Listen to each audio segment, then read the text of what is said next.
Macmillan Audio presents The Night Tiger, written and narrated by Yangsze Choo. The Night Tiger. Chapter 1.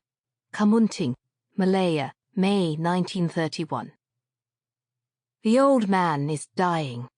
Ren can see it in the shallow breaths, the sunken face, and the skin stretched thinly over his cheekbones. Yet he wants the shutters open. Irritably, he beckons the boy over, and Ren, his throat tight as though he swallowed a stone, throws open the second-story window. Outside is a brilliant sea of green, the waving tops of jungle trees, and a blue sky like a fever dream. The tropical glare makes Ren flinch. He moves to shield his master with his shadow, but the old man stops him with a gesture. Sunlight emphasizes the tremor of his hand with its ugly stump of a missing finger. Ren remembers how just a few months ago that hand could still calm babies and suture wounds. The old man opens his watery blue eyes, those colorless foreign eyes that had frightened Ren so much in the beginning, and whispers something. The boy bends his cropped head closer. "Remember." The boy nods. "Say it." The hoarse rasp is fading. "When you are dead, I will find your missing finger," Ren replies in a clear, small voice. "And?" He hesitates. "And bury it in your grave." "Good." The old man draws a rattling breath. "You must get it back before the 49 days of my soul are over." The boy has done many such tasks before, quickly and competently.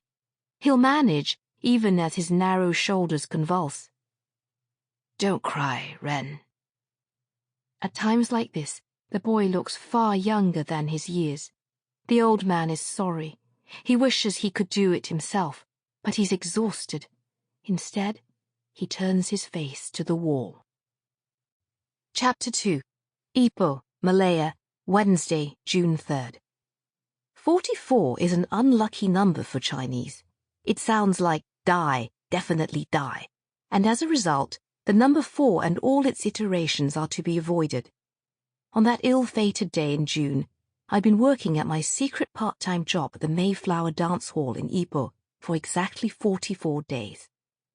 My job was a secret because no respectable girl should be dancing with strangers, despite our services being advertised as instructors, as perhaps we were for most of our customers, nervous clerks and schoolboys who bought rolls of tickets to learn to foxtrot and waltz, or do the ronging, that charming Malay dance.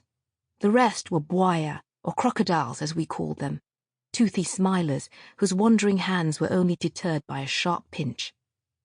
I was never going to make much money if I kept slapping them off like this, but I hoped I wouldn't need to for long.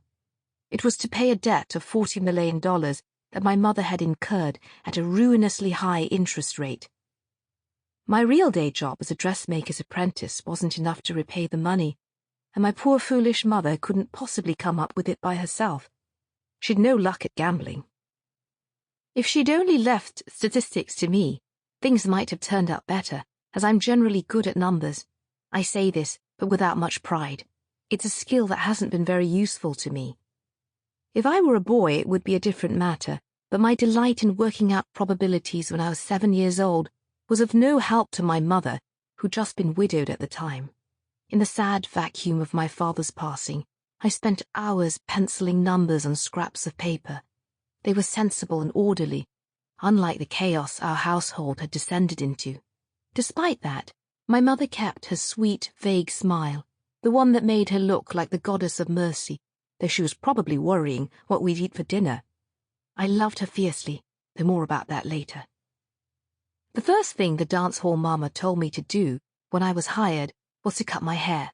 I'd spent years growing it out after teasing from my stepbrother's shin about how I looked like a boy.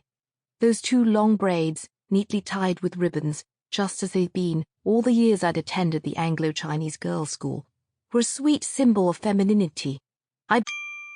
Sample complete. Ready to continue?